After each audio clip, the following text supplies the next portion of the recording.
আল্লাহ রাব্বুল আলামিন প্রাথমিক পর্যায়ে বিশ্ব নবীকে কালেমার দাওয়াতের ব্যাপারে তালকিন করলেন। বারবার তাগাদা দেয়, নবী আপনার দায়িত্ব আপনি যথাযথ পালন করুন। ইয়া আইয়ুহার রাসূল বাল্লিগ মা উনজিলা ইলাইকা মির রাব্বিক ওয়া ইন লাম তাফআল ফামা বাল্লাগতা রিসালাতাহু। রাসূল আমার আল্লাহ পাকের কথা শুনলেন আর দাওয়াত দেওয়া শুরু করলেন। 1 বছর 2 বছর 3 বছর 3টি বছর গোপনে দাওয়াত দিলেন বিশ্ব নবীদেব।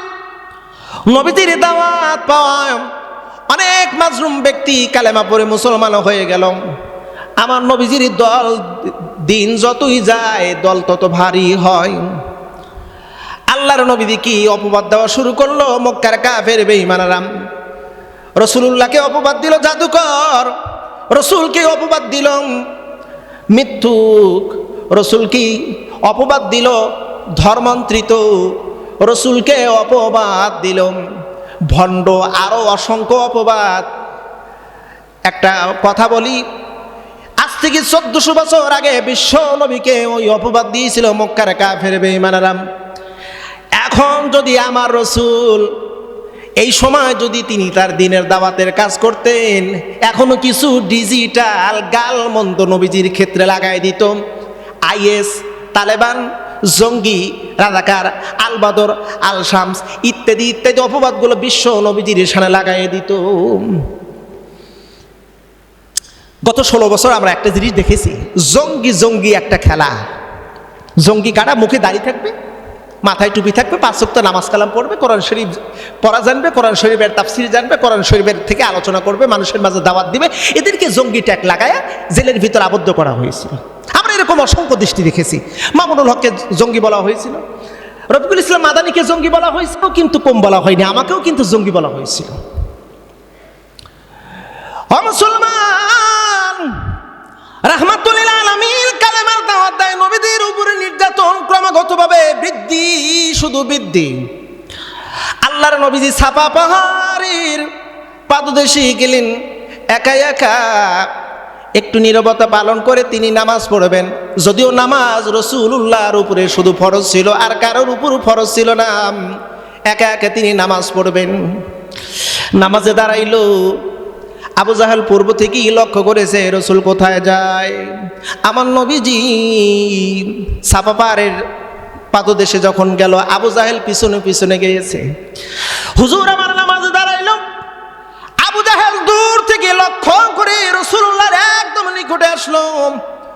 হুজুরের সামনে বিভিন্ন রকমের অঙ্গভঙ্গি করে রাসূলকে তিরস্কার করতেছে। রাসূল আমার নামাজে, মুমিন যখন নামাজে দাঁড়ায়, বিশেষ করে সাহাবায়ে কেরাম যখন নামাজ পড়েছে, নবী সাহাবায়ে কেরাম যখন নামাজ পড়েছে, তাদের নামাজটা এমন ছিল গো, যেন গোটা দুনিয়া যদি কিয়ামত হয়ে যেত তবুও তারা একটু টের পাইতো না। জোরে বলেন না একটা সুবহানাল্লাহ। নামাজে দাঁড়াইলে যদি দাঁড়াইতো মনে হতো যে না একটা গাছ দাঁড়িয়ে আছে, একটা পাথরের মূর্তির মতন দাঁড়িয়ে আছে। তাদের নামাজটা ছিল কতটা বিনয়ী, কতটা মহান রবকে খুশি করার জন্য নামাজটা ছিল। আমাদেরও নামাজ হয়, কিন্তু আমরা মহান রবকে খুশি করার জন্য নামাজটা আমাদের বেশিরভাগ হয় না। আমাদের নামাজ খুশু নাই, যার কারণে আমাদের নামাজের রব সন্তুষ্ট হয় কিনা সন্দেহ হয়। বিভিন্ন অঙ্গভঙ্গি করার পর হুজুর আমার আবু জাহেলের দিকে কোনো কর্ণপাত করলো না, লক্ষ্য করলো না। আবু জাহেল দেখলো এত প্রকারের টর্চিং করলাম, দূর থেকে কোনো কাজ হলো না। ছোট্ট একটা পাথর হাতে লইয়া আবু জাহেল বিশ্ব নবীজিকে লক্ষ্য করে এত জোরে ঢিল ছুড়ল, নবীজির কপালে লাগলো, কপাল ফেটে ফিলকি দিয়ে রক্ত ঝরঝর করে পড়া শুরু হলো। আবু জাহেল কি উদ্দেশ্য করে আমার নবীজি মায়ের সুরে বলে, রে আরে আবু জাহেল, আমাকে কেন এমন করে মারলে? আমার কি অপরাধ? বুঝতে পেরেছি রে আবু জাহেল, আমার আব্বা যদি আব্দুল্লাহ জীবিত থাকতো মক্কার এমন কোন কাফের বেঈমান নাই আমি মুহাম্মাদের গায়ে হাত তোলে। আমি বাবা হারাম, তাই আমাকে মেরে তোমরা তৃপ্তি পাও, আনন্দ পাও। কানতে কানতে বাবা হারতে গেলাম, পুরো শরীর রক্তে রঞ্জিত হয়ে যায়। মা আমিনার একটা দাসী ছিল, দাসী লক্ষ্য করে দেখি হুজুর কান্দে আর পুরো শরীরে যেন রক্ত। রাসূলুল্লাহর কাছে দৌড়ে আসলো। উম্মে আয়মান বলে, মুহাম্মদ বিন আব্দুল্লাহ, তোমার শরীরে রক্ত কেন, কি হয়েছে?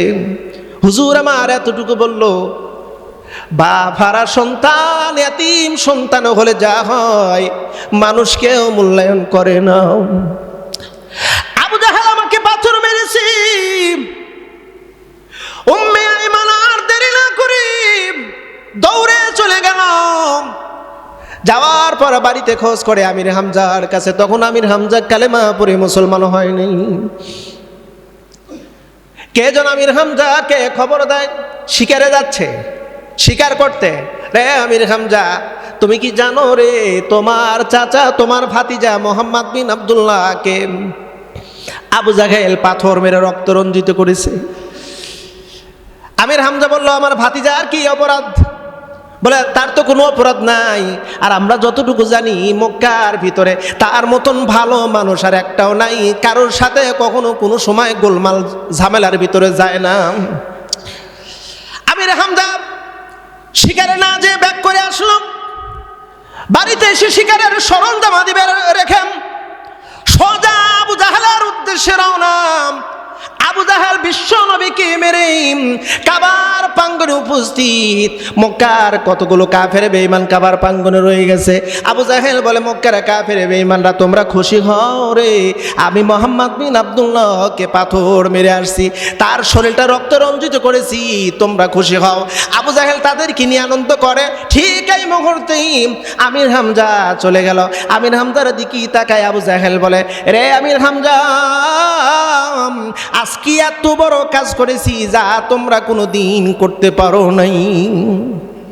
আমির হামজা বলল, কি হয়েছে?